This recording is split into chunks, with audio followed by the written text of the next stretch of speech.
Shabbat Shalom. It's been a busy few days here at Stephen Wise.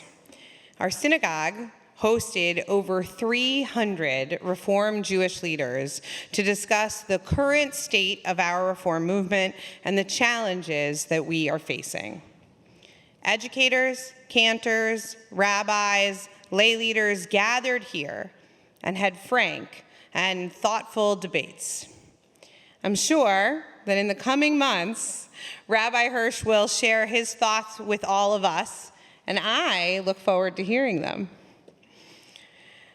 Of all the discussions and ideas put forth, there's one particular question that has stuck with me.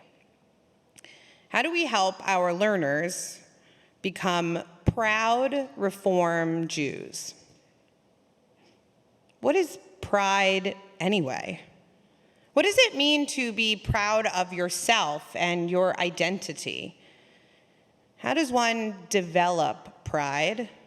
And where and when do we display that? As I mulled all this over, one idea, one quote kept popping into my head. Pride goeth before the fall. So much of our connection to and understanding of pride is negative. Christian tradition labels pride as one of the 7 deadly sins.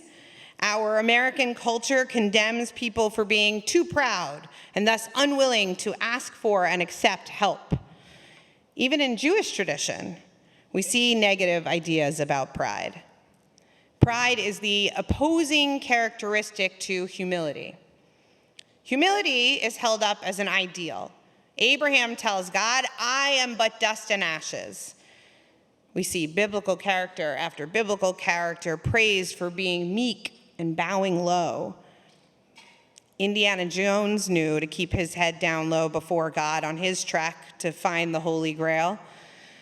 So the loud boasting of one's greatness is seen throughout our traditions as arrogant, as trying to be too godlike. We're supposed to be humble, always working hard to improve oneself through Torah, avodah, mitzvot.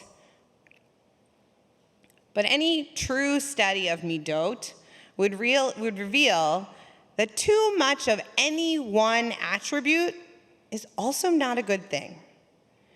It is not about shunning one thing for another, but rather it is necessary to find balance. Thus, we need pride. We need to have moments of standing tall and declaring ourselves, our full and true selves, to the world. We need to have moments of being seen and appreciated for all that we are and all that we offer. Pride reminds each of us that we are valued and valuable in this world, and that there is a place for us here. To be humble and bowed low all of the time means that we never share our stories, and we never see each other panim al panim, face to face. But pride means more than just joyously and exuberantly sharing your identity with the world. Pride also requires, sometimes demands, speaking out against injustice and hatred, calling out bigotry and discrimination, and being willing to stand up against that which tries to silence or punish one's identity.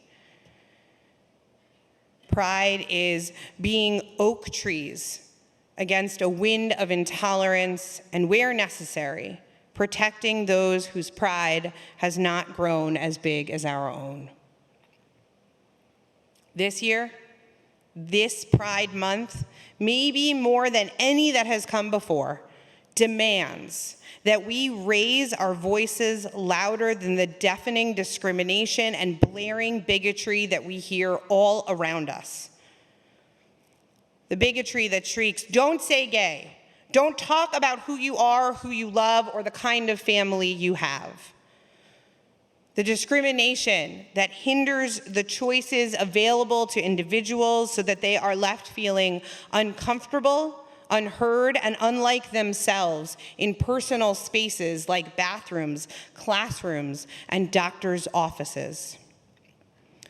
The prejudice that constricts our LGBTQIA+ loved ones so much that we worry about their emotional, mental, and physical safety. The ACLU is currently tracking 491 anti-LGBTQIA+ pieces of legislation. Just this year, in 2023, 79 anti-trans bills have passed in 21 different states. Each one of them is scary in their own right, but the sheer number of them combined is petrifying. Law after law, so that state after state has ostensibly shut their door on those who need our allyship the most, telling the LGBTQIA+ community and their families not only are they not wanted, but that simply being themselves is an illegal act. I stand here tonight to say to everyone I know and love and those I do not yet know, you are not unlawful. You are amazing and valued, and I see you. I celebrate you this month and every month. We stand by you, ready to fight back bigotry with the power of pride. I know that pride, especially pride in oneself and one's identity, it's not always easy to have, and certainly not easy to declare aloud. But we need pride more than ever. We need the pride of our LGBTQIA+ friends, and we need the pride of their allies. We need the roar of rainbows to blast away the darkness of discrimination. We need the booms of pride to remind fair weather allies that removing rainbow t-shirts from stores may calm the callous, but it shocks into silence those whose identities have been shelved. We need the thunder of pride to break open the closed minds around us. We need the cacophony of pride to show those we love that they are not alone and that we celebrate them for who they are. I do not believe that pride is the antagonist of humility. No. Pride is the living embodiment of B'Tselem Elohim. When we can openly show who we are, when we can share our true selves with all of our parts, when we can unabashedly and joyfully stand up and say, "This is me," then we can truly see the image of God in one another. And when we stand back and allow each of us the space to do this, then our world becomes holier and more whole. Our Torah portion this week, Naso, includes in it the priestly benediction. This ancient blessing goes back to when Aaron and his sons served as priests and was recited in the temple twice a day by the Kohanim. Today, this is a blessing we bestow upon one another at baby namings, b'nai mitzvah, weddings, and here at Stephen Wise at the end of every Erev Shabbat service.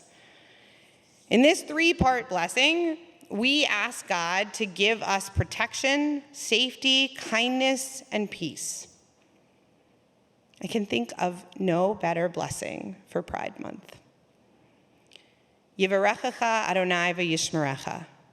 This month of Pride, may we commit to making space for each of us to share our full identities. May God show us the blessing we are and help us to protect one another. Ya'er Adonai panav elecha v'chunecha. This month of Pride, may we stand up for those who need us and speak out against discrimination, the desecration of human rights. May God help us to teach kindness and acceptance to everyone. Yisa Adonai panav elecha v'yasem lecha shalom. This month of Pride, may we remember that love is an unlimited gift that we each deserve and we should give to whomever needs it. May God delight with us during the joy and outpouring of Pride, and may God help us to find wholeness within our diversity. Ken Yehi Ratzon, be this God's will.